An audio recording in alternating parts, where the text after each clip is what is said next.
My name is H.A. Goodman, and I'm an author, columnist, and journalist. And to read all my writing, go to counterpropa.com and support this YouTube channel through the Patreon link below. Journalist Barrett Brown was arrested again, and I'm going to link Barrett Brown's Twitter page, Free Barrett Brown, and this is a very important issue for a great many people, including WikiLeaks' Julian Assange. WikiLeaks tweeted out Tim Black's segment. Amazing segment. Tim Black's amazing segment on Barrett Brown.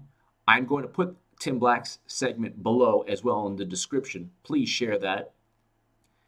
Janice Turner has a tweet, very interesting, very powerful tweet. I really don't know how DOJ, FBI, BOP, and Stratfor aren't mortified by how they've handled the Barrett Brown case. So there's information on Barrett Brown's Twitter page at Free Barrett. I'll put that below. But if you read something very interesting, it's from whowhatwhy.org. And it's linked, a tweet from Barrett Brown's Twitter page. The saga of Barrett Brown, Inside Anonymous, and the War on Secrecy. So this is February 21st, 2013. I just want to give my viewers some background into this really amazing journalist, heroic and courageous journalist. I'll read this right now. Alleged hacktivist Barrett Brown, the 31-year-old mislabeled spokesman for the shadowy hacker collective known as Anonymous, faces federal charges that could put him away for over 100 years. So Barrett Brown was released, and just recently, the other day, arrested. Did he engage in a spree of murders, run a child sex ring? Not quite. His crime, making leaked emails accessible to the public, documents that shine a light on the shadowy world of intelligence contracting in the post-9/11 era. I think we, as a society and as Americans, need to know this, that this is journalism. What Barrett Brown is doing is journalism. Not the New York Times or the Washington Post. Sometimes they engage in journalism. Most of the time, they're cheerleaders for the establishment or the Democratic Party.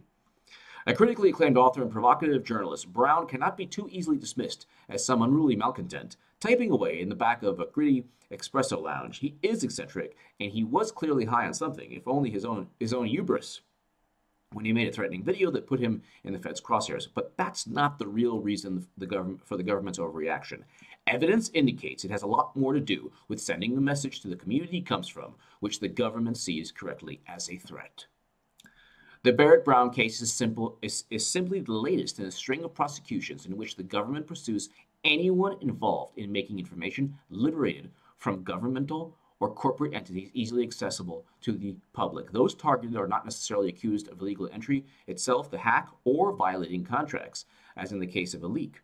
These are people performing a function analogous to that of a newspaper, yet they can face prison sentences longer than those prescribed for murderers, rapists, and terrorists. Unbelievable. And this happened all throughout President Obama's administration. Well, I'll continue. The Obama administration's assault on accountability is dual-pronged. Attack the messenger, as in the case of Brown, WikiLeaks, even New York Times reporters, and attack the source, Bradley Manning, John Kirikou, Thomas Drake. In fact, 7 of those sources have been indicted as traitors under the 1917 Espionage Act during the Obama years alone, more than double the espionage charges against whistleblowers by all previous presidential administrations combined. This is why I focus on the fact that Hillary Clinton deliberately put special access program intelligence on an unencrypted private server along with yoga emails. That's why I continually harp, because you have people, journalists like Barrett Brown and whistleblowers like Jeffrey Sterling, who face prison sentences for something that helps society, whereas Hillary Clinton actually did violate not only Espionage Act laws, but hurt national security. Everybody on the planet hacked into that private server. I'll continue. The Espionage Act is a draconian relic from World War I designed to prevent infiltration by foreign agents like those of the Kaiser's Germany. It has a sordid history as an instrument against American dissenters who leaked to the media, including Pentagon paper whistleblower Daniel Ellsberg, but has been used sparingly hitherto until Barack Obama's administration. Round one of his travails began on March 6, 2012, when FBI agents raided his Dallas apartment looking for evidence related to the 2011 hack of emails belonging to Stratfor, a private firm with substantial links to the American intelligence community. Brown sought refuge at his mother's, but special agents arrived there as well. Later in the evening, although the feds found no incriminating evidence, they continued to harass Brown and his family, threatening to file obstruction of justice charges against Brown's mother for hosting her son during the raid.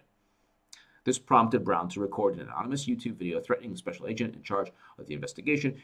He was arrested that evening and held for weeks without indictment under the claim he was an imminent threat to the agent's safety. In December of that year, while still in custody, he was indicted on an additional charge, trafficking in stolen material. Had he been shipping purloined goods across state lines? Hardly. His, quote, trafficking, according to the government, consisted of posting a link in a chat room.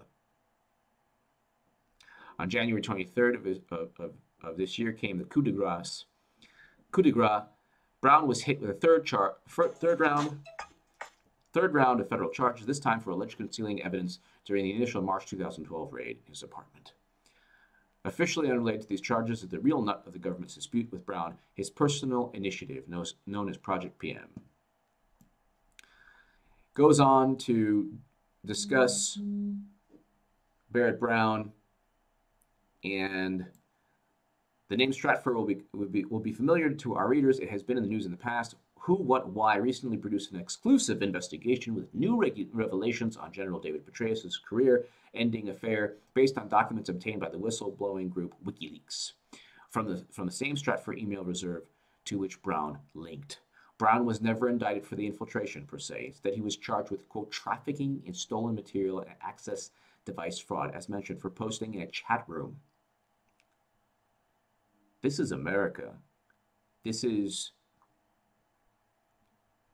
when you talk about the Bill of Rights, you talk about journalism, you talk about whistleblowing.